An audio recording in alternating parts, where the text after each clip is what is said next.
There's nothing to get rid of. It's an illusion, as I tried to explain. But you still want to ask how to stop the illusion. Now, who's asking? I mean, do you think, in the ordinary sense in which you use the word I, how can I stop identifying myself with the wrong me? Well, the answer is simply you can't. Now, the Christians put this in their way when they say that mystical experience is a gift of divine grace. Man, as such, cannot achieve this experience. It is a gift of God, and if God doesn't give it to you, there's no way of getting it. Now, that is solidly true. You can't do anything about it because you don't exist.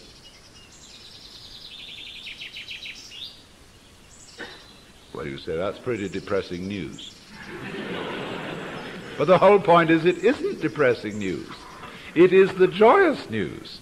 There's a Zen poem which puts it like this, talking about it. It means the mystical experience, satori, the realization that you are the eternal energy of the universe, like Jesus did. It says like this: you cannot catch hold of it, nor can you get rid of it. In not being able to get it, you get it. When you speak, it's silent. When you're silent, it speaks.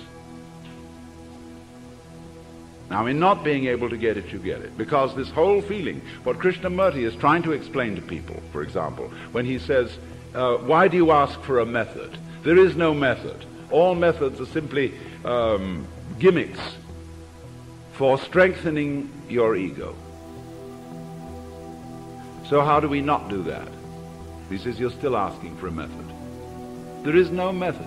If you really understand what your I is, you will see there is no method.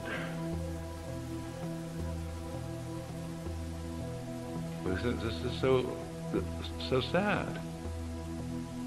But it's not. This is the gospel, the good news. Because if you cannot achieve it, if you cannot transform yourself, that means that the main obstacle to mystical vision has collapsed. That was you. What happens? You can't do anything about it. You're at your wit's end. What are you going to do? Commit suicide? But supposing you just put that off for a little while. Wait and see what happens. You can't control your thoughts. You can't control your feelings, because there is no controller. You are your thoughts and your feelings. And they're running along, running along, running along. Just sit and watch them. Here they go. You're still breathing, aren't you? Still growing your hair? Still seeing and hearing? Are you doing that? I mean, is breathing something that you do? Do you see? I mean, do you organize the operations of your eyes? Know exactly how to work those rods and cones in the retina? Do you do that? It's a happening. It happens. So you can feel all this happening. Your breathing is happening. Your thinking is happening. Your feeling is happening. Your hearing, your seeing. The clouds are happening across the sky. The sky is happening blue. The sun is happening shining. There it is. All this happening. And may I introduce you? This is yourself.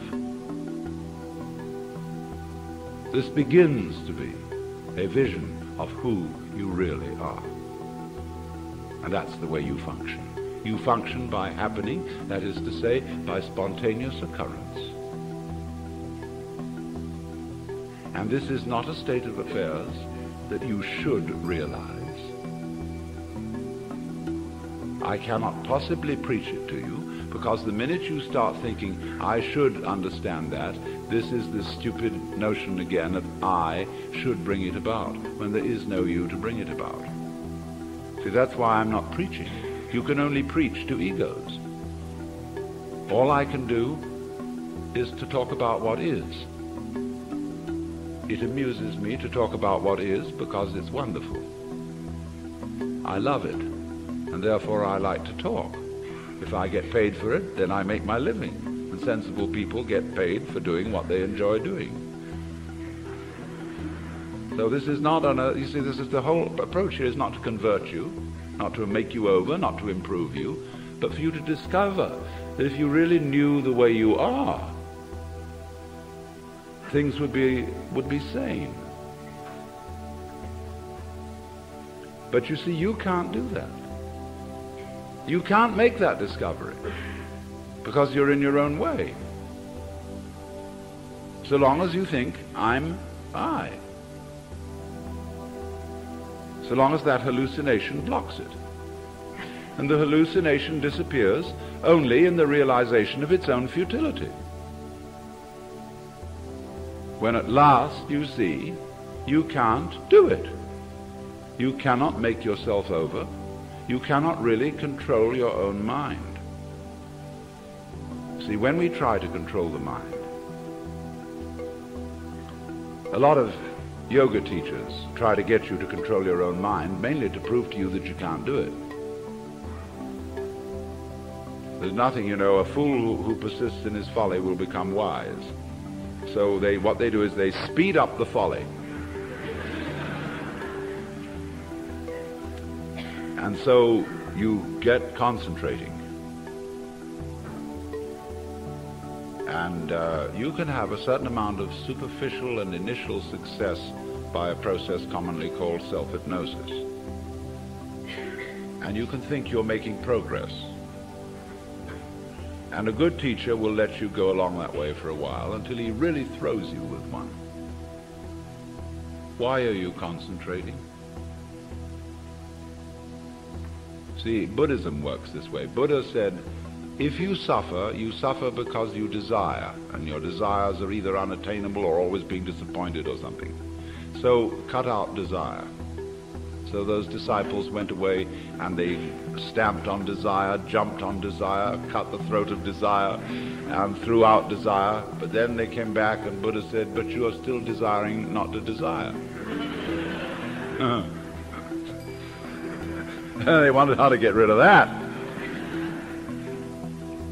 So when you see that that's nonsense, there naturally comes over you a quietness.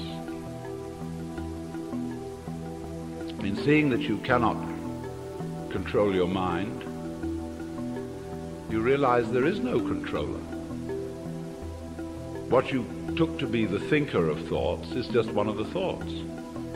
What you took to be the feeler of the feelings, which was that chronic muscular strain, is just one of the feelings. What you took to be the experiencer of experience is just part of the experience. So there isn't any thinker of thoughts, feeler of feelings. We get into that bind because we have a grammatical rule that verbs have to have subjects. And the funny thing about that is that verbs are processes and subjects are nouns, which are supposed to be things. How does a noun start a verb? How does the thing put a process into action? Obviously it can't. But we always insist that there is this subject called the knower. And there is feeling. What a cumbersome language we have.